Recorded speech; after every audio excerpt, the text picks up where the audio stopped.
Round 11 of the 2022 MLR season was a tough week for our fantasy league managers with 3 top teams on bye. But who came out on top with only 1 month to go until fantasy playoffs? The Fantasy Rucker Show starts right now. Where rugby and the world of fantasy sports collide. Welcome to the Fantasy Ruckers Show, bringing fantasy rugby to the masses, talking all things rugby from the MLR to leagues around the world. We're on top of it. Headphones on, pads off. This is the Fantasy Ruckers Show. Now, here are your hosts, Ryan Yee, Matt Yee, and Devin Vanderpool. What's up, everybody? This is episode number 15 of the Fantasy Ruckers Show. Thank you so much to all of our league members. Thank you so much to our Fantasy Ruckers community members. And thank you so much to everyone else following along on this fantasy rugby journey as we try to make it a reality in the MLR. And as always, with me on a weekly basis, and still with me despite some tough goings here in the past week, Matt Yee, Devin Vanderpool. Guys, it was a interesting round 11 that happened last week. Some tight matchups in the MLR, some tight matchups in our fantasy league. You guys falling on the wrong end of that, but how did it go in round 11 last week? What else is new? I'm back here, back in the losing column. Get the bag back out. Double it up. I'll wear one too. I was gonna say, guys, that we were on an upward trajectory there, and I felt like we were grooving, we were on a roll, and we got hit by a wall here this week. You guys both got stopped. Matt, you by Steven, our newest league member. Vandy, you took on Bing Bong there, and it was a little bit tough. But we'll break down those matchups. But Bing Bong. Yeah, it was tough. Vandy, I know you were struggling a little bit with the tough buys. Like I said at the top of the show, I mean, we've had bye weeks go through this season so far, but I think this was the first week that we had 3 of the top teams on bye, and I think a majority of teams have a lot of players on these teams. That includes the New England Free Jacks, Rugby New York, and Rugby Atlanta. And having those 3 top teams who have a majority of fantasy relevance in our league, people were scrambling for pickups, man. And Vandy, I know you felt the brunt end of that heading into this week, and having a lot of faith in your San Diego guys this week didn't pull through. But yeah, talk about that tough bye week here in round 11. Yeah, the bye week, obviously, like you said, there are 3 of the top teams were out. But I think another big part was I had 4 guys who could start and didn't start. So that was pretty tough. But I mean, it's one of those things that doesn't happen too often. But another kicker was it happened to be Easter, so a lot of family stuff going around. So it's like hard to get to the laptop. I felt like almost naked without my spreadsheets. It's like going somewhere without your wallet, man. Like, I mean, we got the you don't know how to work spreadsheets. He's learning, man. You know what? Don't tell me you're feeling lost without your spreadsheet when you don't even know how to open it. That's right. I mean, to be fair, I would say that now that we're 11 weeks into this thing, I bet you that Vandy's Excel skills are a little bit better than when we first started. But we'll continue to improve that going forward. You may notice still not back at the Fantasy Ruckers studio yet. I actually took over Matt's studio in New York. He's back in my cousin's room there in Canada still. Vandy's in the same old place, but a little bit shift. Had to throw on the jersey here. Matt usually wears the jersey. He doesn't got one with him in Canada, so I thought I would pop one on. And a big signing last week too that we're going to get into is partly the reason why I wore the All Blacks jersey. We'll get into that. But yeah, lots to talk about in this show, guys. We're going to break down round 11. We're going to talk about all the fantasy performances there. Talk a little waiver wire, some latest news and notes that are happening in the MLR. Some interesting stuff that did happen since our last show. And then we'll also look ahead to our favorite matchups in round 12 as per usual. But before we get into any of that, make sure you guys, as always, are liking, subscribing, following us on social media at the Fantasy Ruckers. That's where you're going to stay up to date with our league and the latest happenings when it comes to our mission of making fantasy rugby a reality in the MLR. So you want to do that: YouTube, Facebook, Instagram, Twitter at the Fantasy Ruckers. We really do appreciate the likes, subscribes, and if you could also drop a little rating, leave comment, interact with us, man, because we love hearing your guys' interest in fantasy rugby. Well, with that being said, guys, let's hop right into it and talk about some news and notes before we get into the round 11 matchups. Some pretty big stuff. I mean, we talked about it, I believe, last show, but there have been some inklings about Sean, or maybe not last show, but in the Discord community, I posted some news about Sean McNulty, hooker for the LA Giltinis. He made an announcement last week, I believe, saying that his time with the Giltinis is over and he was moving on. Well, hey, we got some new information a couple days ago about where that next chapter in his rugby career is going to be, and that is the Seattle Seawolves. That is right. Sean McNulty is moving just up a little bit to the Pacific Northwest to play for the Seawolves. They acquired him for some salary cap considerations in 2022. It sounded like the arrival of Big Joe on the LA Giltinis really put a hamper on Sean McNulty's kind of contribution to the team and the roster. Which allowed him to move on to the next phase. But what do you see this meaning for both the Seawolves and the Giltinis, guys? Well, I mean, hey, Giltinis found a replacement already, and that's the reason they left. So not really a big change for them. And then the Seawolves, I mean, they're not deficient at hooker. They got James Malcolm that is has performed in the past few weeks and has performed this season. So, well, I don't see too much of a big change. I guess it's just a trade that is kind of nice to see some player movement, but other than that, I don't think it'll affect anything too much.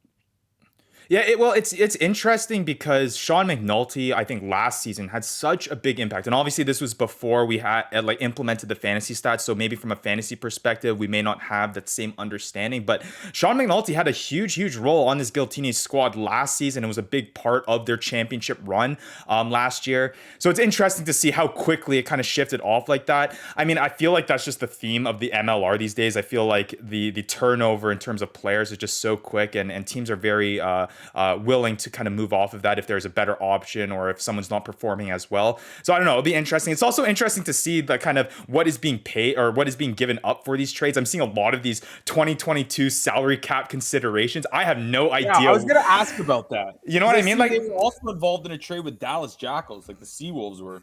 Yeah. Were two more cap considerations. I'm like, what is this? Right. And I'm not too sure exactly what that means. Just like with a lot of things that the MLR is kind of like hush about, I assume that it just allows them to, I guess, exceed the cap, but at the, like here's a little bit of our cap that we'll give to you in exchange for this. Right. So it's almost like in hockey where they withhold some of the contract I'm taking, similar. Right. I can only assume that's kind of what it is, but it's interesting.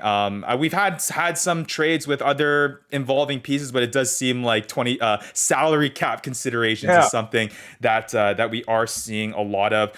The next news and notes here, guys. So it'll be interesting to see what Sean McNulty does. But moving on to the next thing here, not really anything from an MLR perspective, but something just to grow the game here in North America. It was just announced that the Collegiate Rugby Shield is going to be broadcasted on Fox Sports 2 on July 2nd. And for those of you who don't know what the Collegiate Rugby Shield is, basically they're going to put together the best teams the best players in the collegiate scene that are eligible for the MLR. Going to create two teams and have them battle it out on July 2nd. Kind of like they do like that Senior Bowl in college football. Kind of just showcasing the best talent there is in collegiate rugby and seeing, getting a little sneak peek of the guys that will possibly making a big impact in the MLR when the next draft does come along here later this year. So it should be interesting to see that.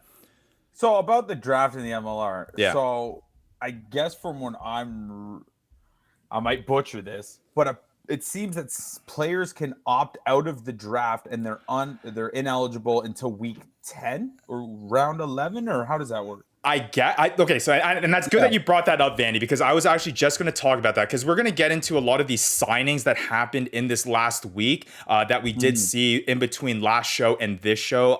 Some of them did make an appearance and had a huge impact in this week as well.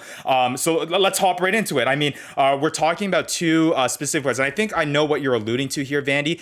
There was two players that made an appearance for the Austin Gilgronis, and that is Peyton Talea Alalio, I think I'm saying that right, and also flanker Ronan Murphy. And the fact that you brought that up, Vandy, it's just that, right? I guess I wasn't aware of that, but some people have concerns about the way that this is kind of operating and how I guess what you're saying, Vandy, is that what you've heard is that you can opt out of the draft and you're not eligible, I guess, to get signed to a team until round 10. Yeah. And I guess that's what these And then players you're did. basically a free Right. agent. Like, Because these two players, Ronan Murphy and Talea Ilalio, both come from the U.S. collegiate system, both of them coming from St. Mary's, a very good rugby program here in the U.S. I guess they opted out of the draft and they go to the best team in the MLR. And yes, it raises questions. And imagine if you were able to see that in other leagues, that guys could just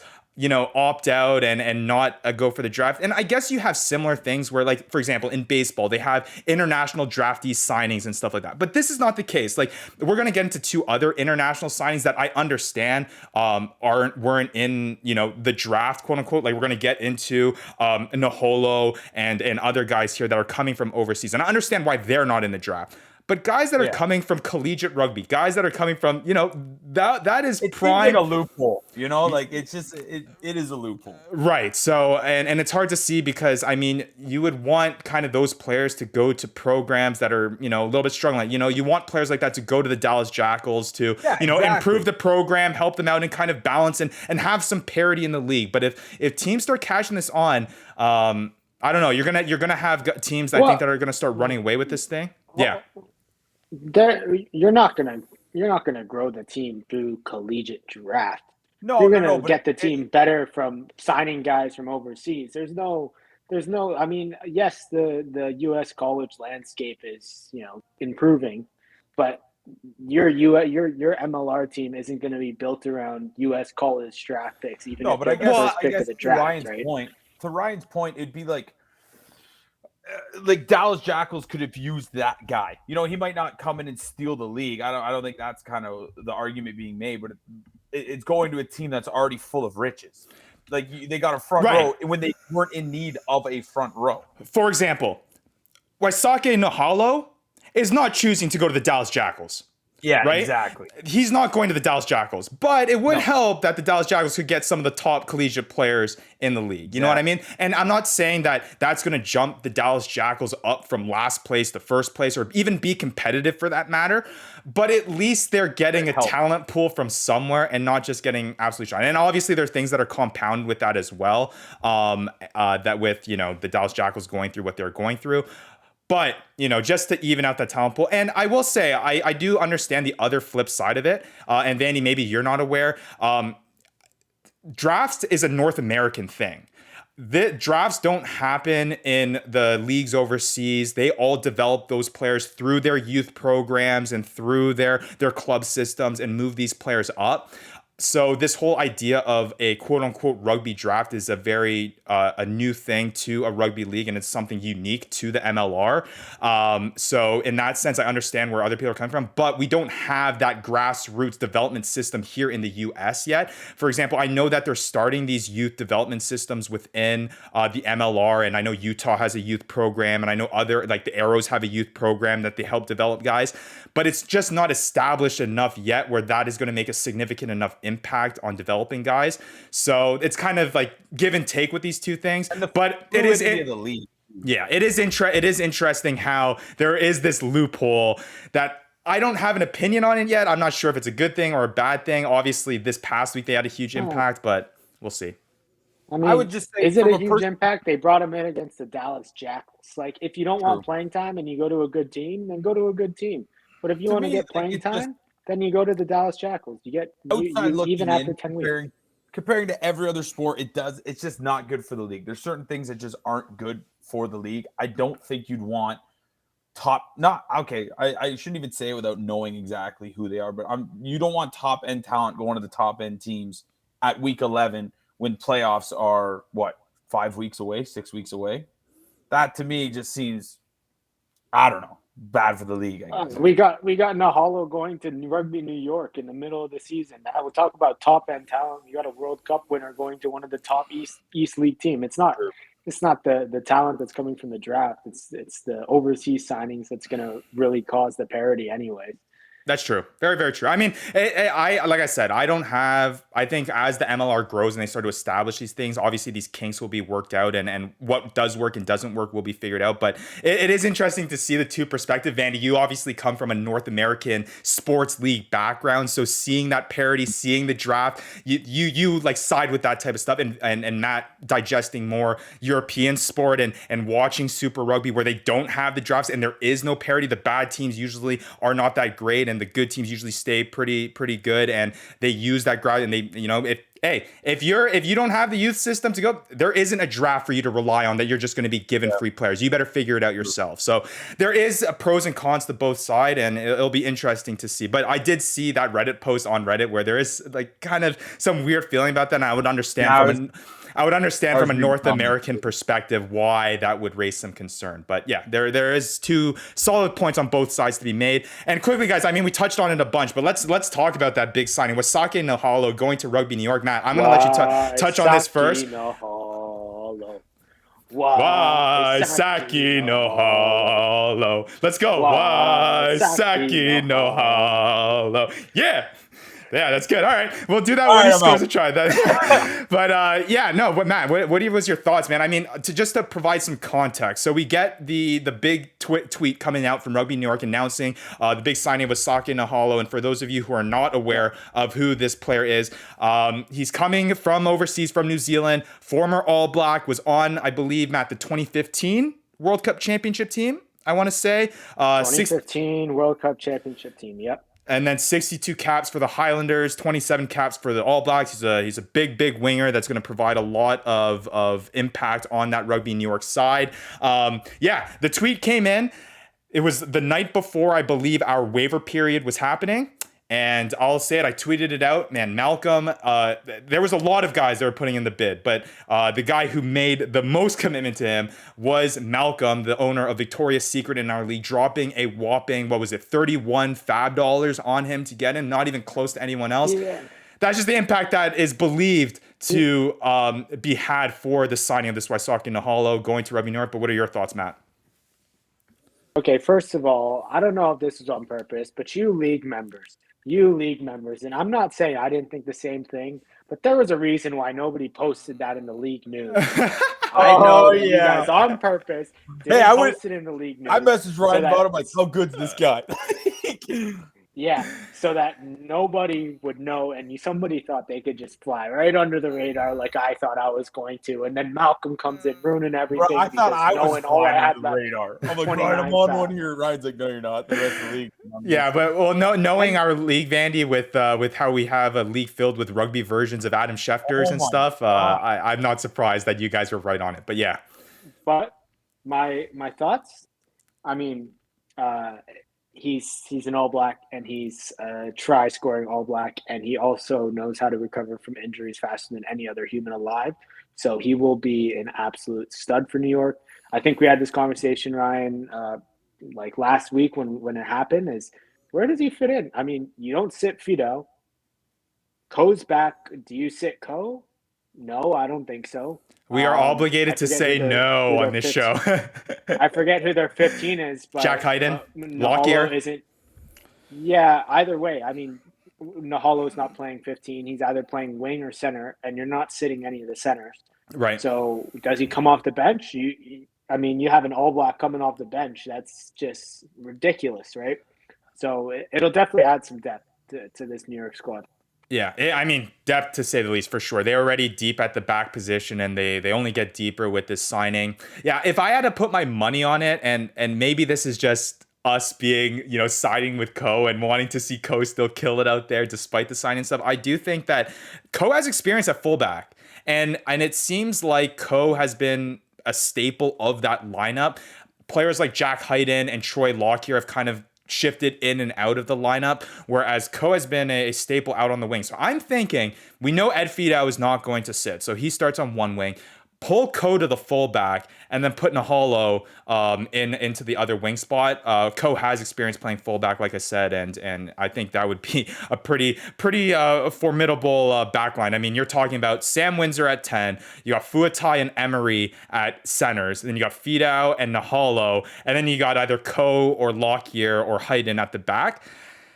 Damn, man, that is a nasty, nasty backline. And it's interesting because Nahalo is also a winger. So I don't know. You guys tell me, as fantasy manager, while you're making these fab bids, if it was a big time fly half, or it was a big time center, or a big time back row player, I feel like the urgency to maybe drop a lot of fab dollars and pick this guy up is more significant.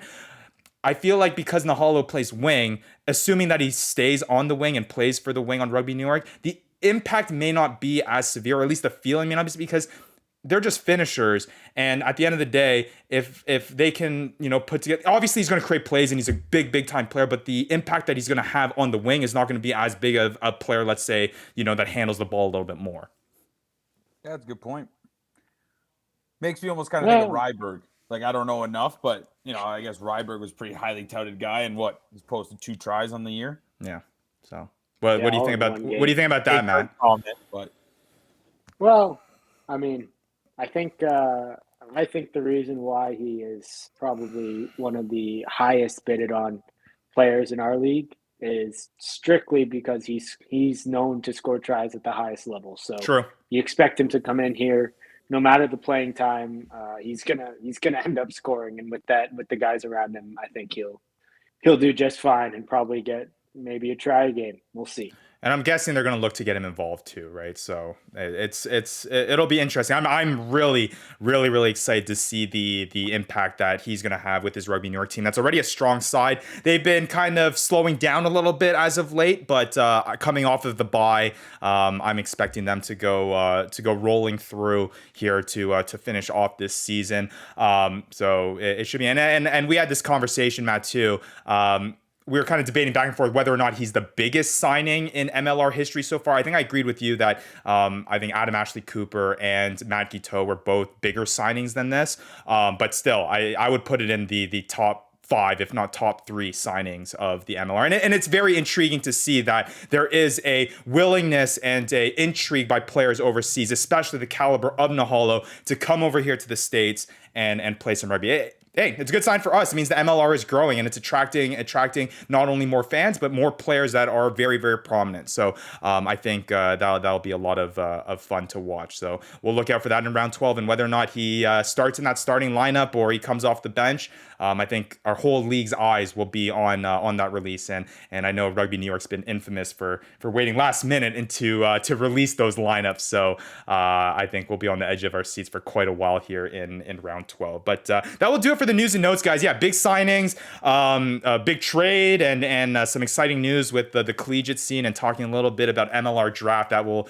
be interesting to break down later in the year. But yeah, a lot of moving parts here, even 12 weeks in, and then a lot of roster movement. So I think we can expect a lot more moving forward too, as well, despite the fact that we're still 2/3 the way through the season. And talking about being 2/3 the way through the season, man, round 11 was an exciting one, man. I think if I look down the scores here, I think every single matchup except for 2 was decided by 1 score.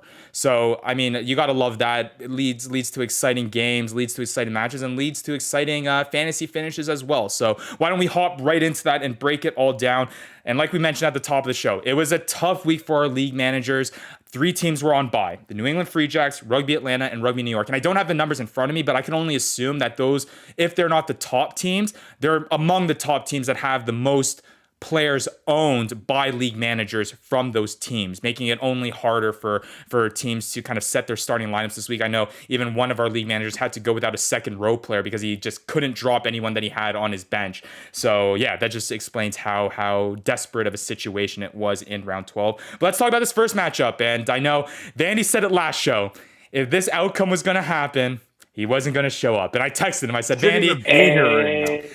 Vandy, you coming on the show, man? He's like, nah, I got to face the demons. Man, Old Glory DC getting their very first win of the season against Vandy's Utah Warriors. And it wasn't just a win. It was a down to the wire win, 22-21. Calvin Whiting had the opportunity to slot it and win the game for his team. By all means, it was not a gimme kick. It was, I think I want to say like 35 meters out, a little bit shifted to the left side there, and he missed it wide right.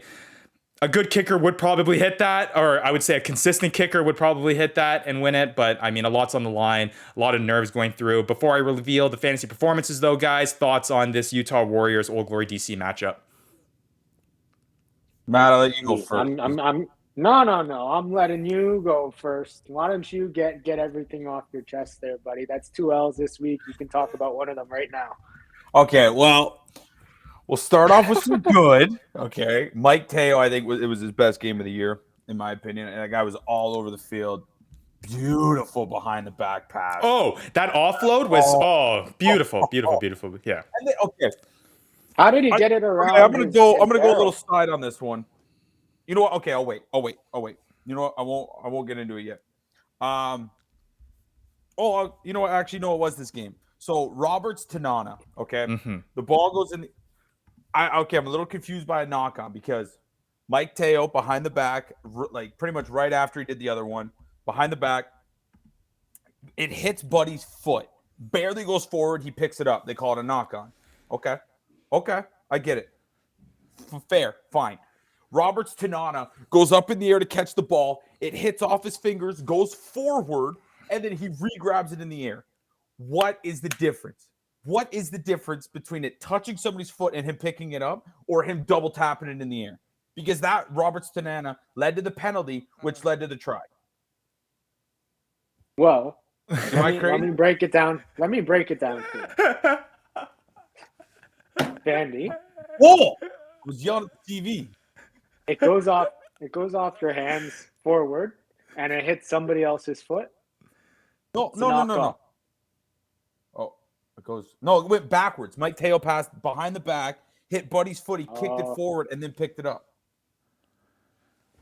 Yeah, I don't know. Anyway, I don't know what you saw, but the announcer was even like, that's a pretty dicey knock. I mean, I guess I guess this is your first introduction, Vandy.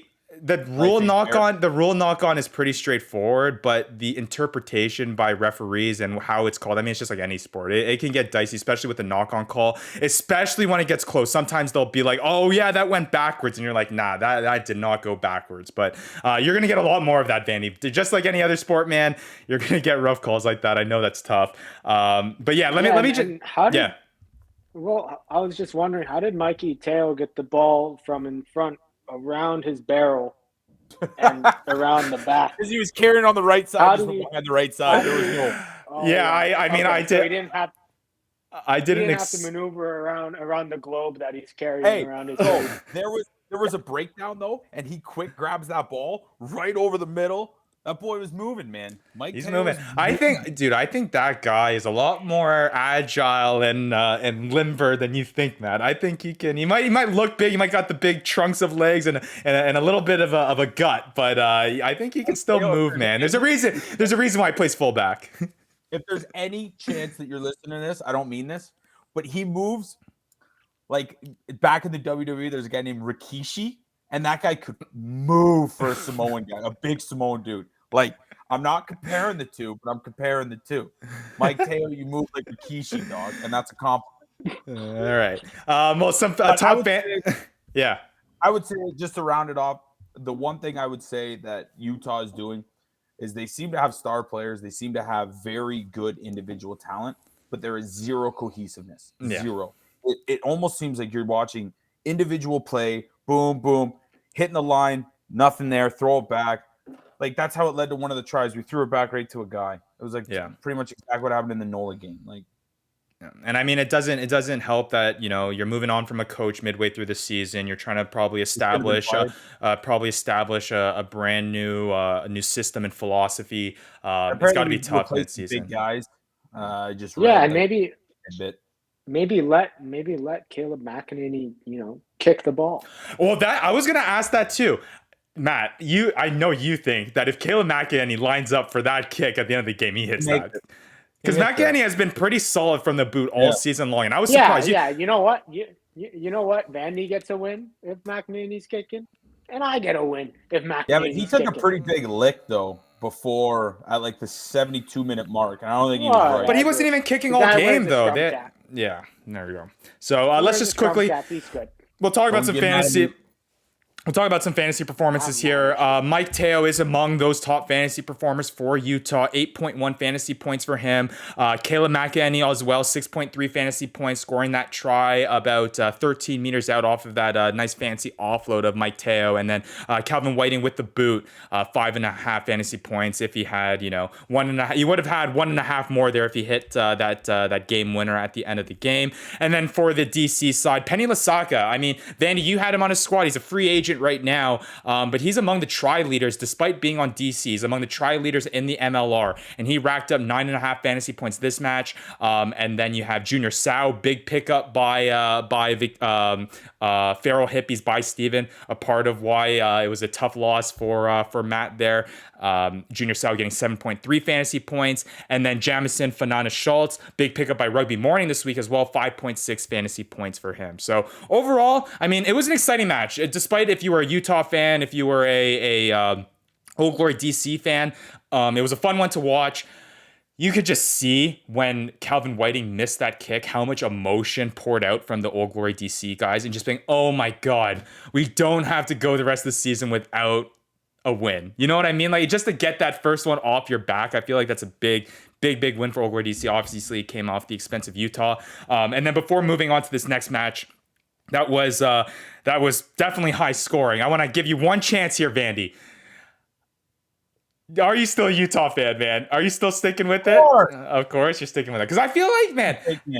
Well, I don't know. I feel like you have like an inner feeling for San Diego, and they lost this week too. And there could be an opportunity for you to maybe switch on over. You like your boy Joe. I respect that. I respect that. Hey, and don't forget, I called this last week. So I was preparing you for it, Vandy. You just had to listen. That's true. Replay the tape. Matt did say Old Glory DC was going to win this week.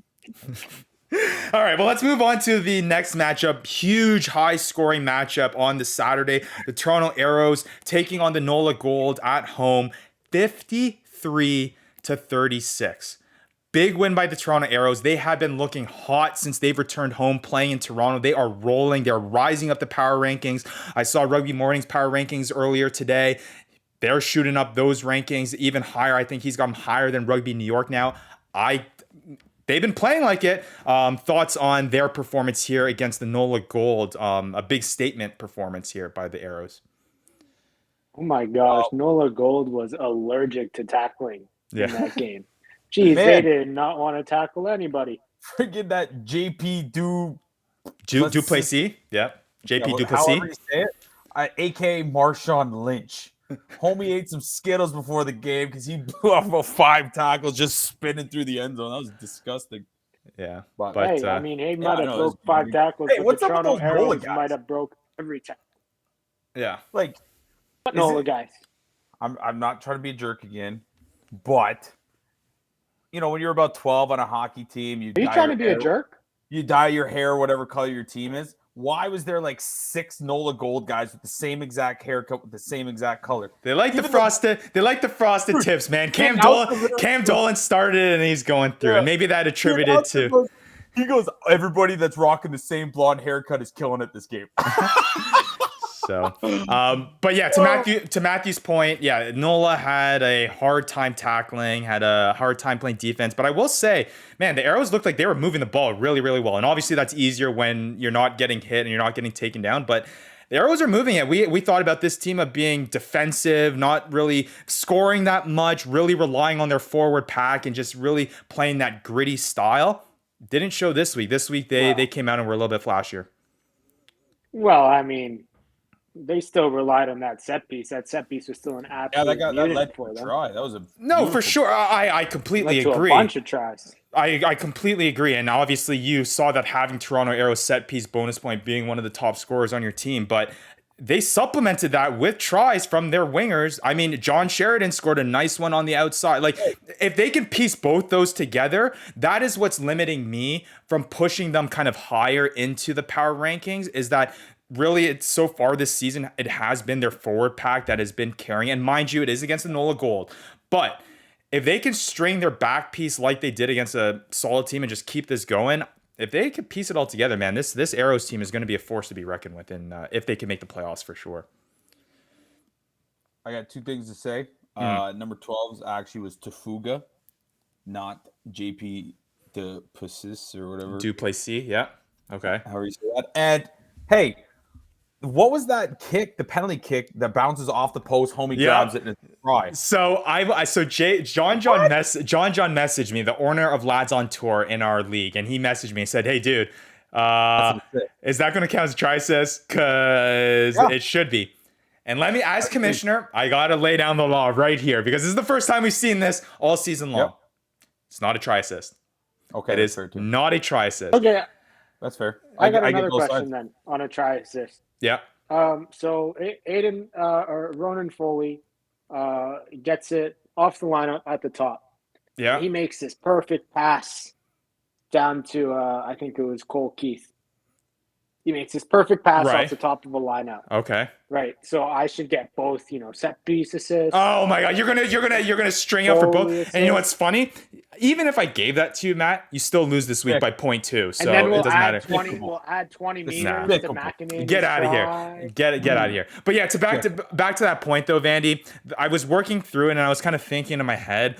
The biggest, I think, thing for me when it comes to try assists, because there have been other close calls where guys like muffs it like to the side and then a guy picks it up and then brings it into try. That's not a try assist. For me, there has to be some sort of intent to make a play. Obviously, when he's kicking that ball, the intent is not to bank it off the post and land it in the guy's lap, right? Yep. The intent is to get it in. So now, can that ball hit the ground?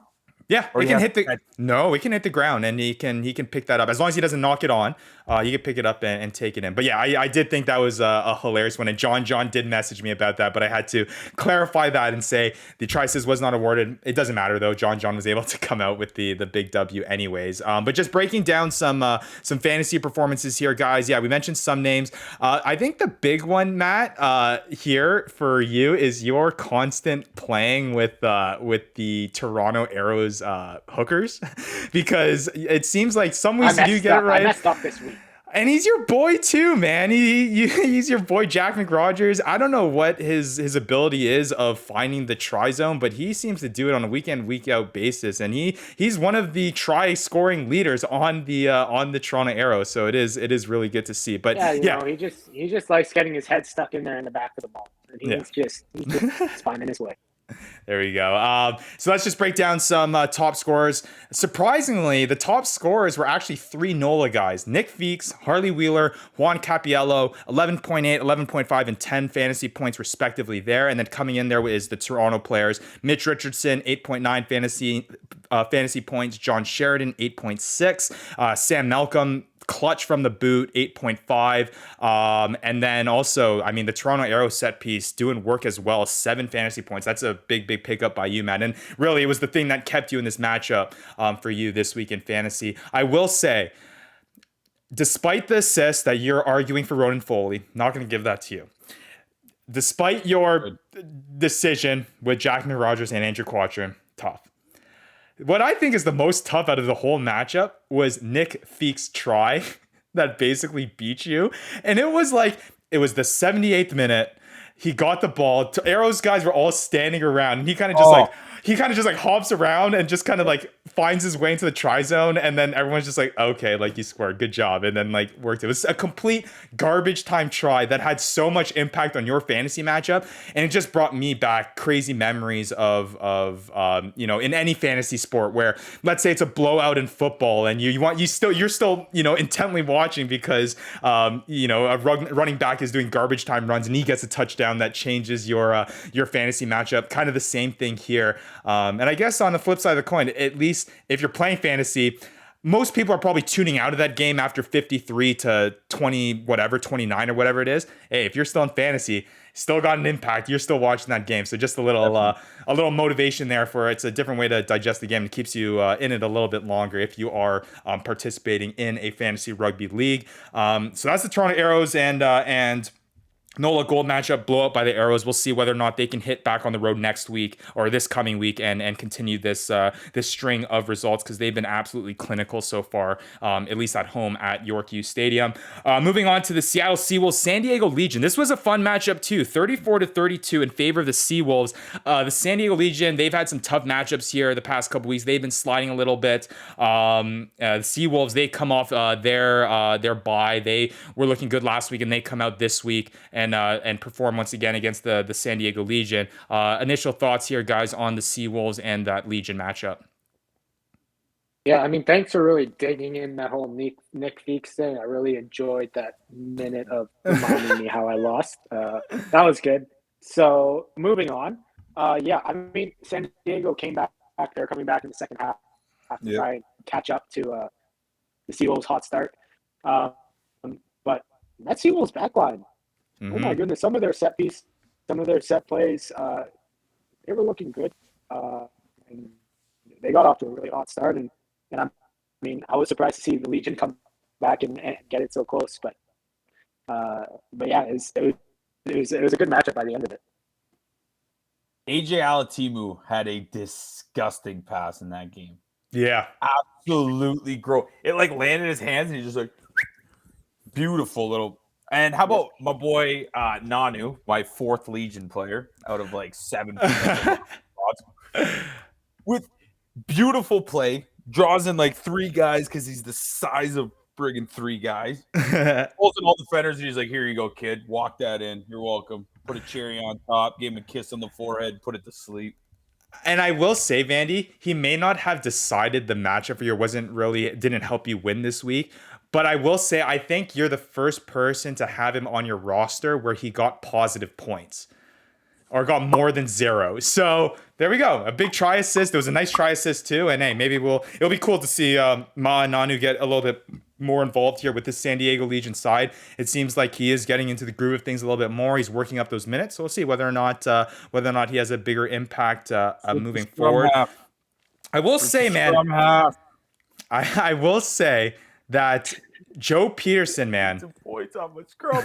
Joe Peterson continues to look consistent, and he had a dirty pass to the outside. I don't know if you saw it, man, but I thought that was forward. What?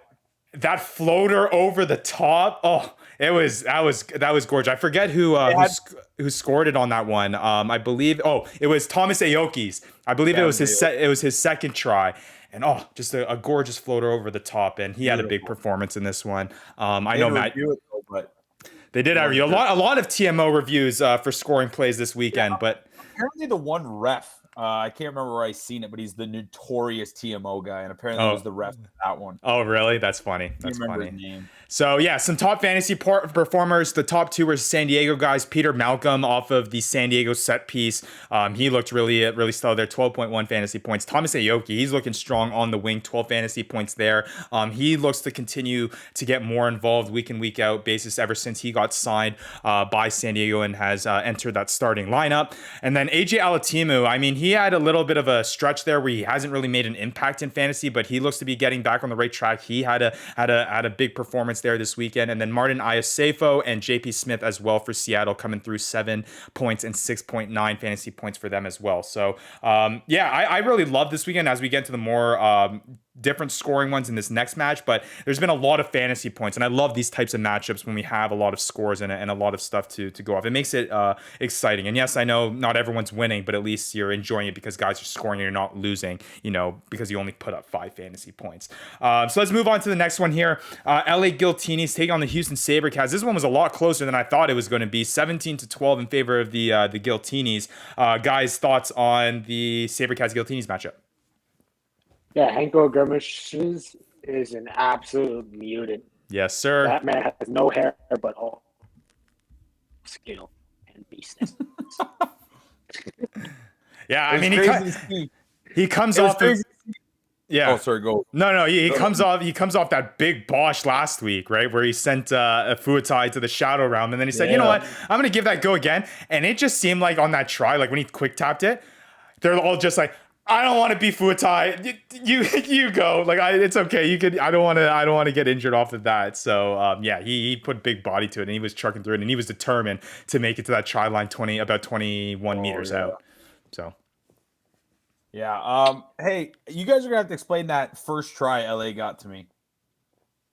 I don't understand how that was a try. What, the Hanko Gramicious one, the one that he scored when he just tapped it, or the penalty? Yeah. Okay. So they were mulling it in, and then he just like hit it with his foot, and they were like, "Yeah, try." I'm like, "Oh, did you?" See? No. Yeah. No, what you're talking about. Penalty try. Yes. No. Not that one. Not that one, Matt. So the Hanko Gramicious one. So the penalty happened, right? So, just like a typical penalty where they can either kick it out of bounds, they can go for points, or they can tap it and go. Mm-hmm. He did it quickly so that they couldn't get reset. You're allowed to do that. Like, no.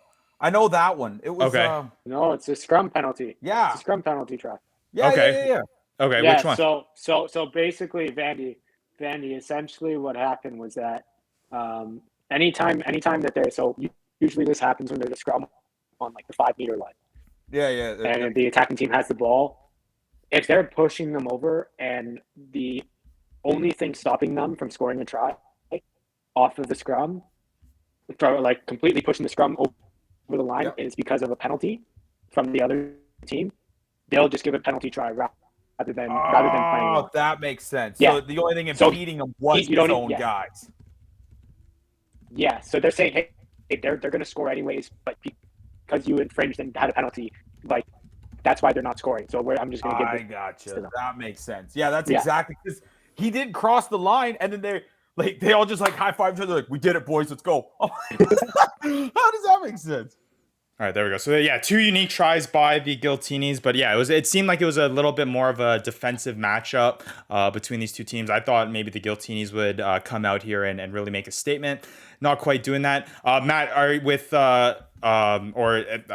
Matt comes back here, I guess what's interesting is that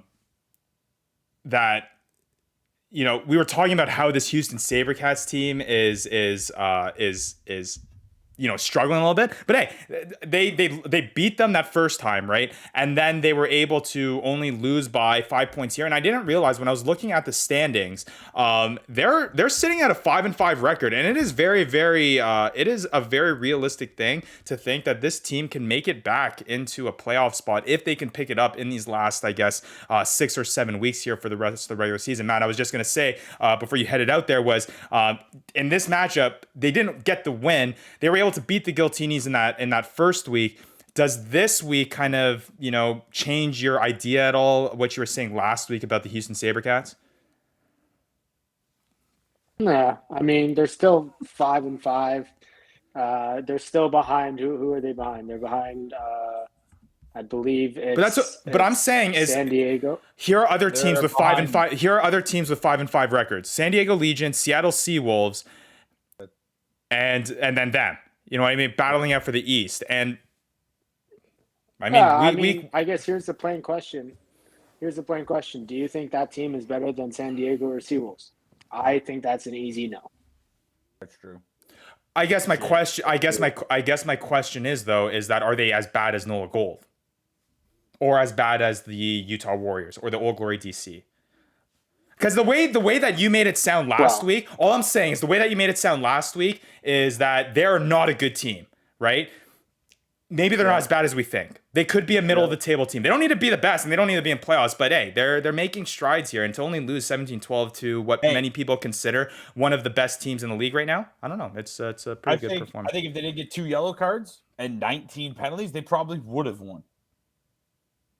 Like, I mean, SaberCats, like last time they played, like whatever week that was, LA got 2 yellow cards. They were the serious offenders, and they won, and now they clean their act up, and Houston doesn't, and they lose by a try. Yeah, I mean, hey, still third last in the division, so it is what it is. All right, so what I'm getting is Matt still does not like this Houston SaberCats team. That's all right. I thought maybe a 17-12 loss would have shifted that. Anybody. Maybe 17-12 loss would have shifted that a little bit, but yeah, I guess not. Moving on here, Austin Gilgronis, Dallas Jackals. This is a matchup that we know It's not so a team that's not so great. The Dallas Jackals, once again, just how many straight weeks is this of them not finding the try line? I think three straight weeks. I don't know. Did something happen to them? Did something happen to them like 3 weeks ago? Did something happen to them? Because that's ever since 3 weeks ago, they've just been, oof. Did something happen to them? I don't know. No, I don't think so. No, Nothing. I don't recall anything. no. Nothing. They just turned it. They just. Oh, can't I find did it. hear about Can't that figure story. it They out, went to a buffet and got really bad food poisoning. That's right. Or maybe a podium of some sort falling or something like that. But yeah, no. I mean, we all know Dallas Jackals, they're struggling a little bit this season. They're going through hardships. I saw a thing, I believe it was Ryan Bauer, the front rower for Dallas Jackals. They said, I believe so, that they're still trying to, establish a culture, and they're trying to, they are making positive momentum, even though it may not seem like it on the pitch from a result standpoint.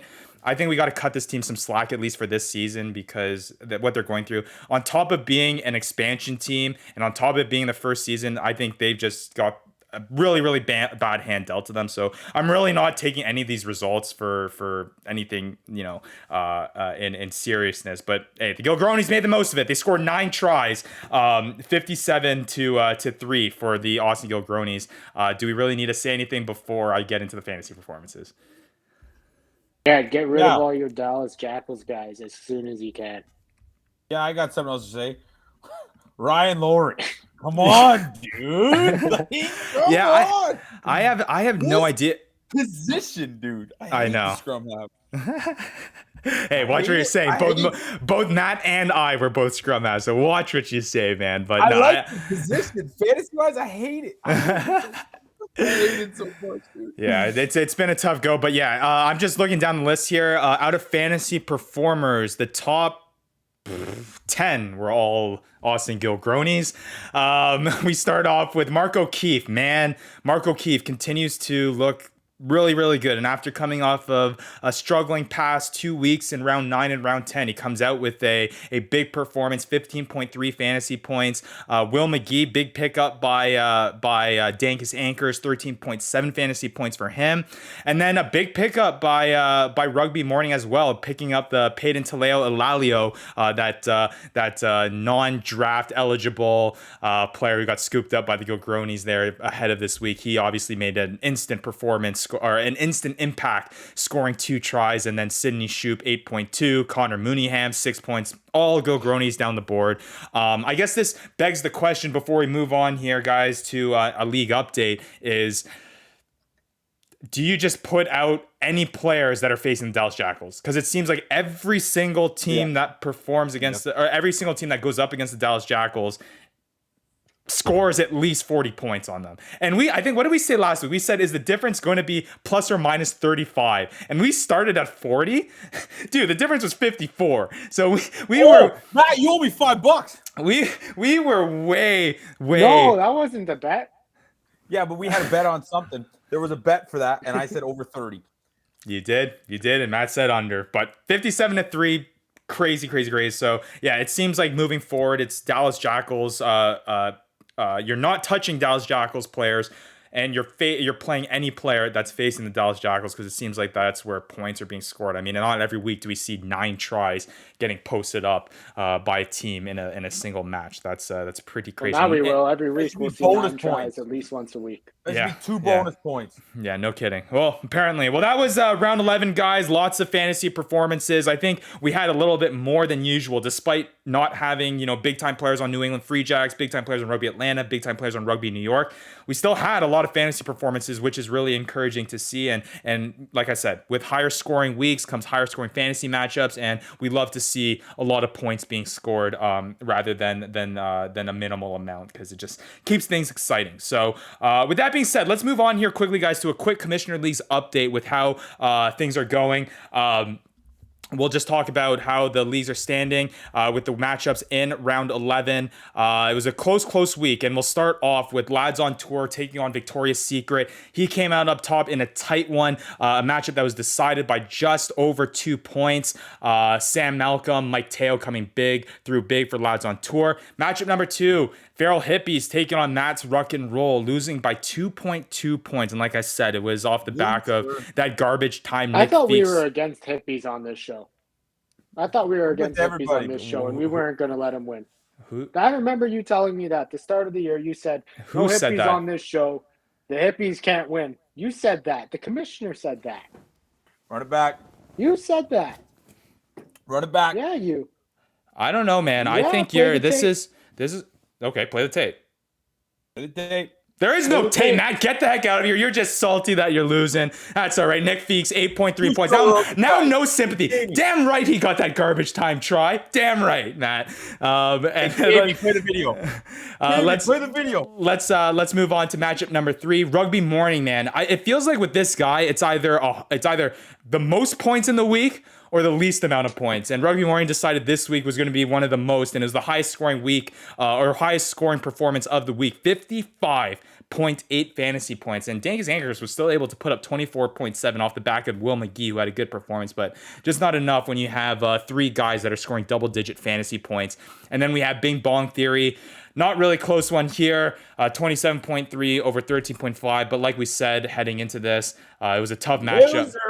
It was a tough week for a lot of fantasy players, especially for Vandy, who had to kind of figure out some of those lineup changes and those bye weeks going through. So an interesting one. But what has made it interesting with the way that those matchups worked out is that we have a little bit of a shakeup of the standings. Now, Victoria's Secret still sits on top, but we have a tie now at the top spot. John has been moving up the rankings, winning week after week. He now has a 7-4 record, just like Victoria's Secret. It's only the total points for that is against him. He's still ahead by 23 points for. So we'll see whether or not that changes in round 12. Bing Bong Theory as well, 7-4 record. He got back into the win column after struggling a little bit. He was at the top of the standings not too long ago, but he'll remain in a playoff spot in third spot with 256 total fantasy points for. And Dankus Anchors, I don't know what happened. He was leading for the majority of the season, and then now he finds himself in fourth spot at a 6-5 record,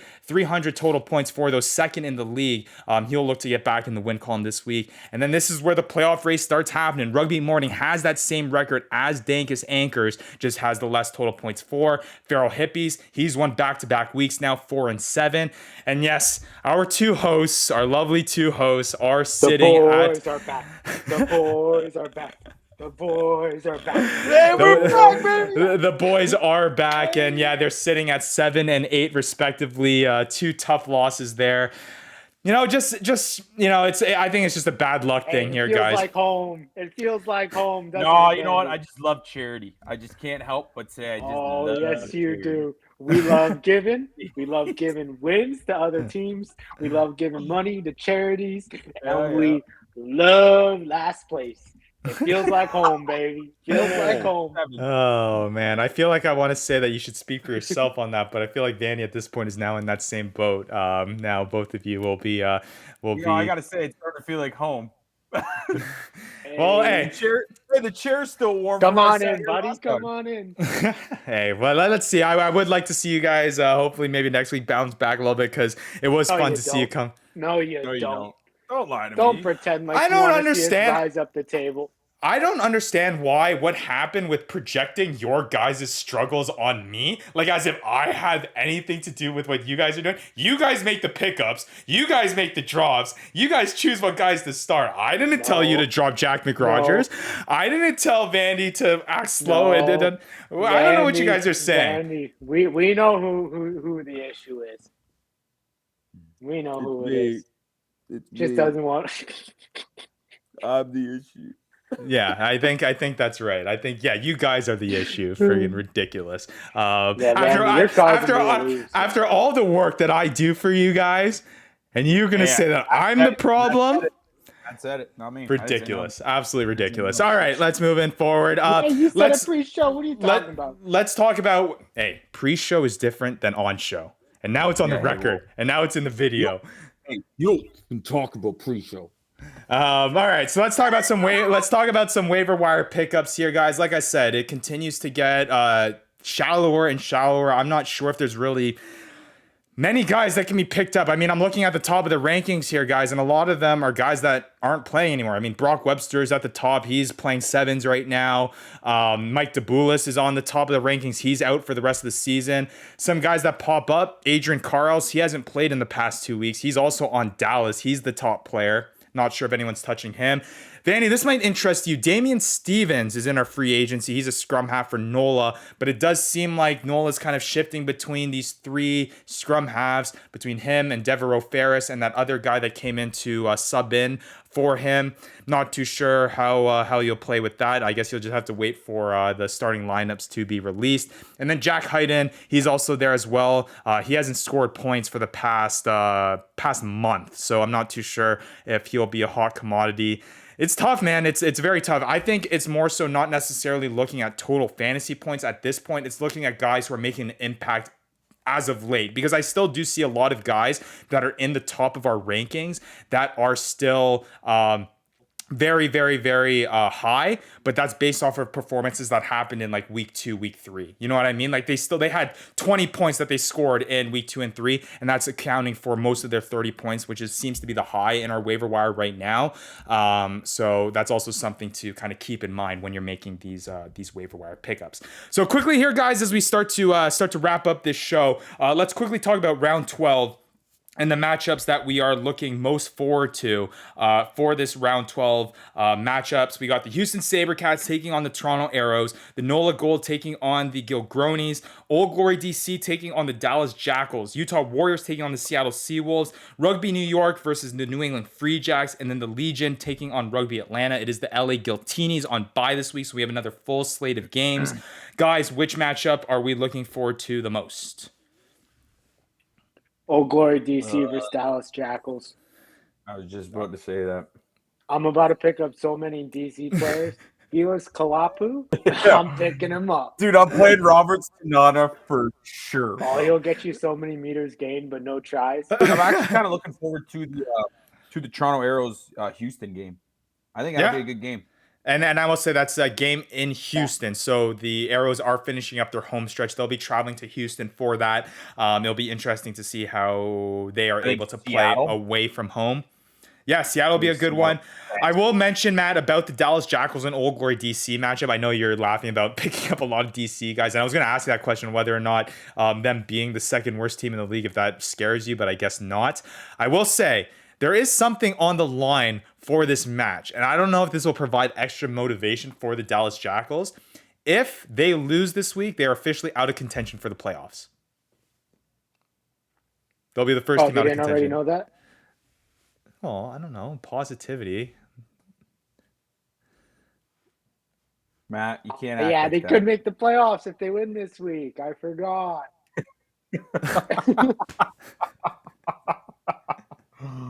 They could. Oh man, I'm just saying. Right, they could. I'm just saying, man. I don't know. They'll be the first team. Not the fact that they're going to make playoffs, but to be the first team. 12 weeks into the season to already be eliminated from contention. I don't think anybody wants that. That's rough. And I think they'll be looking for their first dub. So I think there is some motivation there to go through. I don't know how much that's going to be. I'm just saying that is the thing. If Old Glory DC wins, they officially knock out the Dallas Jackals. Hey Matt, you know what's worse? They're out of playoff contention, and probably after this coming week, so are we, bro. Hey Dallas, welcome home, baby. The boys are back. The boys are back. Ridiculous. Absolutely ridiculous. So I would say, yeah, the one that I'm probably looking most forward to is Rugby New York, New England Free Jacks, and Legion, Rugby Atlanta are looking pretty good too. Those two matchups, 4 top teams in the league, they'll be going against each other. But I do think that the most fantasy points will probably be had in the DC Dallas Jackals matchup. Oh, Ryan, ridiculous. Absolutely ridiculous. These guys are absolutely ridiculous. I don't know. I feel like this show it's been harder to rein you guys in because you guys are blaming me for crap that I don't even do. You're I don't know, man. Do you know what would be even better? Vanny, if we were playing each other the same time that Old Glory DC and Dallas Jackals are playing each other, Oh, wouldn't that be I just get to be picture Old Glory perfect? because I got at least one win. Yeah, there you go. Well, at least you got over 200 points for. I'm still sitting there under 150. Yeah. Well, that would be interesting, Matt. As much as you chirp the Dallas Jackals, you are the Dallas Jackals of our league. So, hey, take that. And I'm gonna leave. And I didn't even need to fall off a balcony. A podium. I just did it No. myself. All right, so to wrap up this show, guys, it's a very unique situation that we're in. Obviously, you could tell with the vibe of this show. I'm gonna give the mic over here to both Vandy and Matt because obviously they have a lot to say. So here is their hot mic and their final thoughts after round 11. So yeah, I mean, I'm gonna start first. I'm not mathematically out of playoffs, so I'm making playoffs, baby. I'm making playoffs. You know what? I'm going to wait, and I think this week there's going to be another weird major signing, and I'm dropping every dollar of fab I have left.